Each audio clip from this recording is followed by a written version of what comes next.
Good morning, it's our third trip today. It's the 5th of December, it's 5:20 in the morning. We've launched at Patterson River. The barometer's sitting at 1,015 and steady, and we've got a variable wind to 10 knots and coming into a sea breeze later on at 10-15 knots in the afternoon from the south-southeast or northeast. Had heard reports of a fresh run of fish down towards Mount Eliza Moyington, so we're going to head south. Pleasant conditions, let's hope it's nice and flat. We're going to do a bit of motoring, so hopefully we get some good results.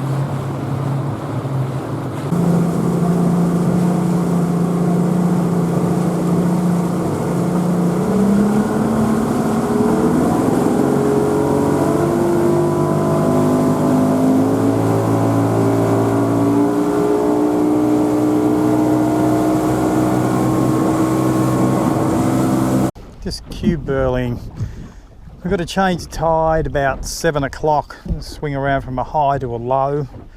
Fortunately, at the moment our arse is pointing towards Port Phillip Heads, our nose towards Melbourne.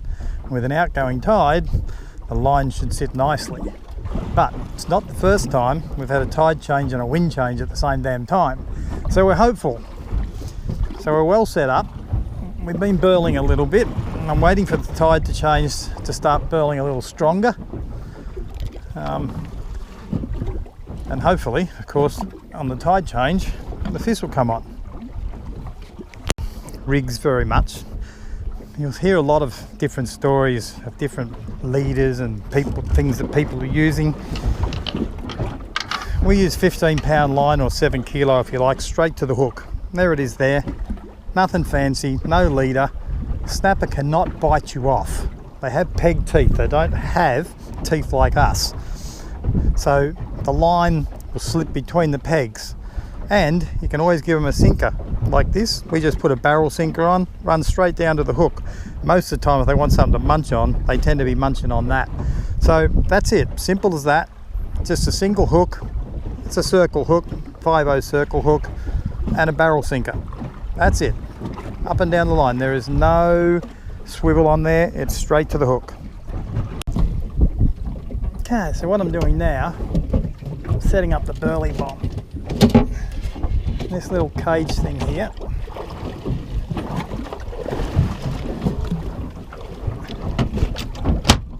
Just put it up there for now.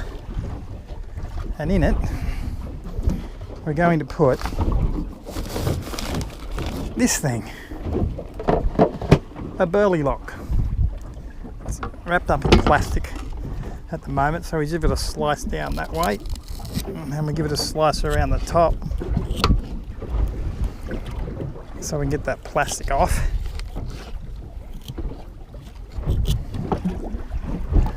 And then what we do with this, put it in that little holder there, and we suspend it from the bottom. Now you only want to do this when the tide is doing nice things, going the same way that your lines are going. You don't want to be doing this when your lines are going under the boat. That's why we started off burling just lightly. Now that the tide's changed, or supposedly changed, we're going to stick this thing in there, close its lid, and you've got to make sure that it doesn't escape.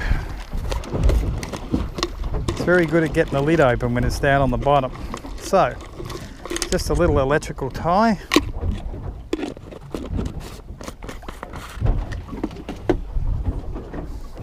Make sure that lid stays shut.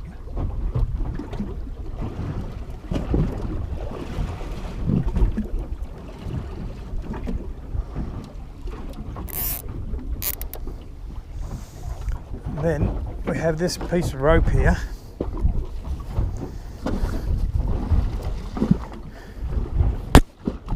which we then connect to the burley bomb. Well, that's not helpful.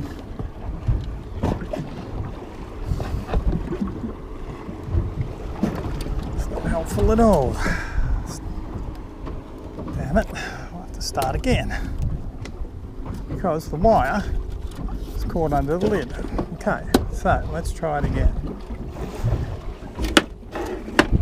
Because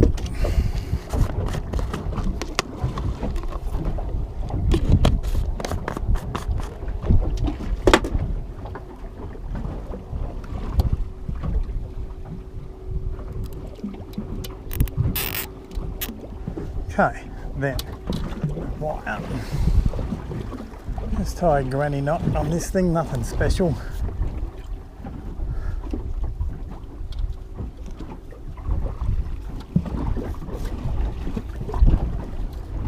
Okay, and then we put it over the side, keeping in mind where your lines are going.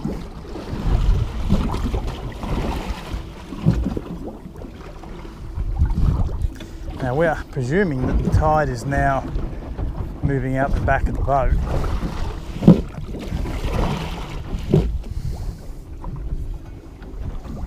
So I'm going to put the burley bomb down here.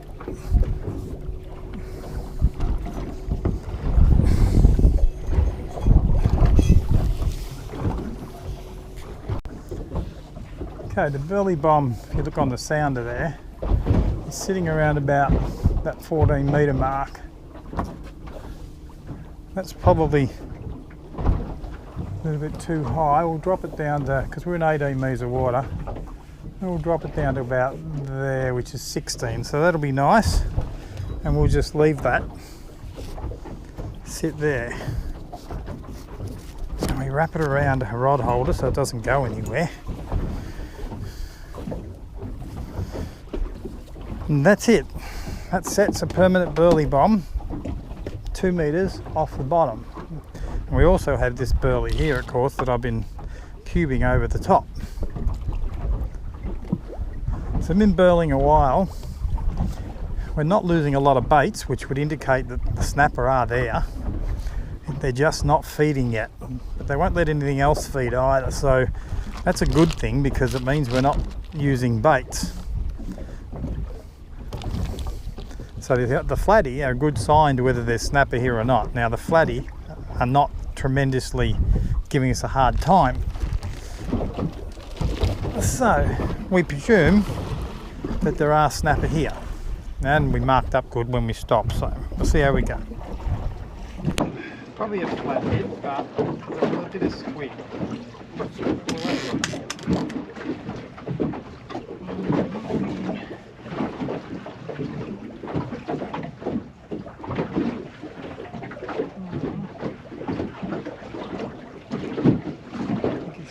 Burley pot. He's playing with the burley pot, hun. He's playing with the burley pot.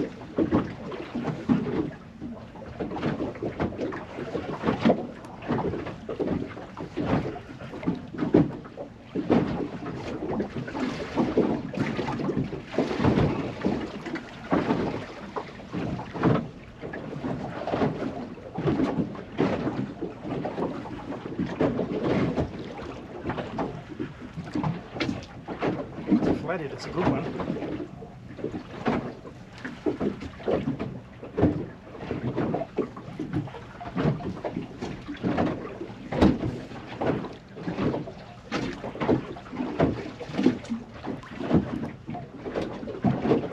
It's pretty lively for a fucking flathead. I don't think it's a flatty. Grab the net. That is a flatty, but it's a friggin' beauty. Grab the net. Quick.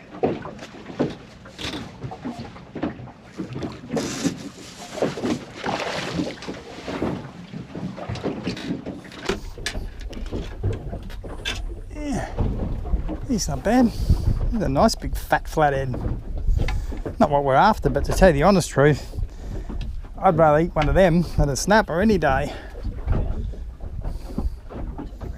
Round. Half of it's put down behind the... How's that? You have to get him when he's facing you. Hang on.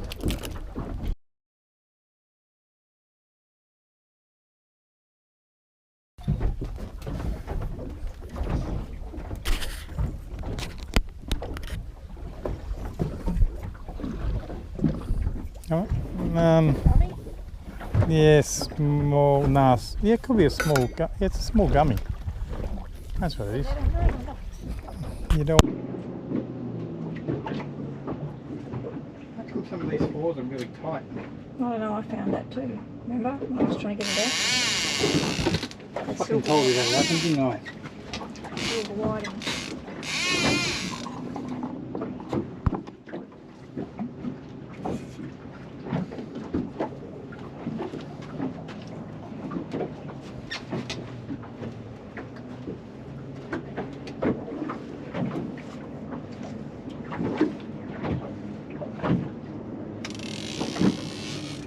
Don't worry, that one's fucking flooded. Still there. No. Still there.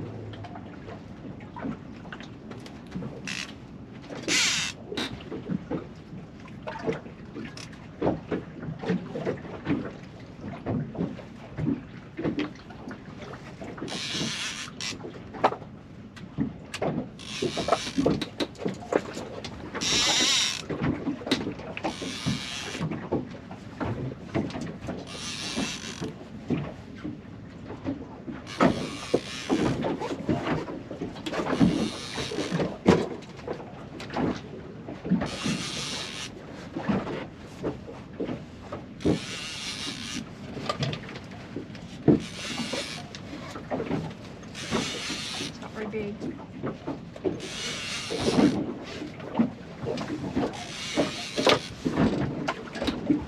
Notice it's not very big. We finally got one to take a bait.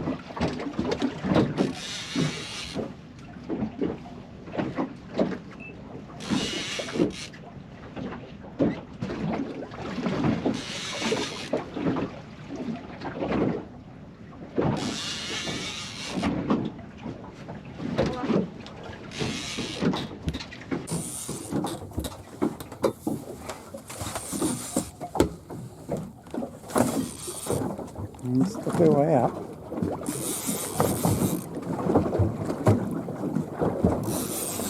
At least he's fucking red. A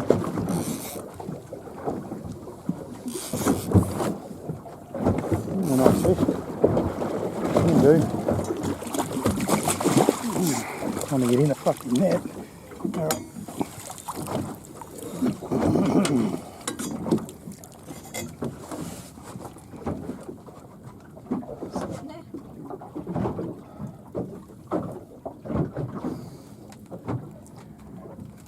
Well, we finally got one. It is 10 past 10. It's only little, but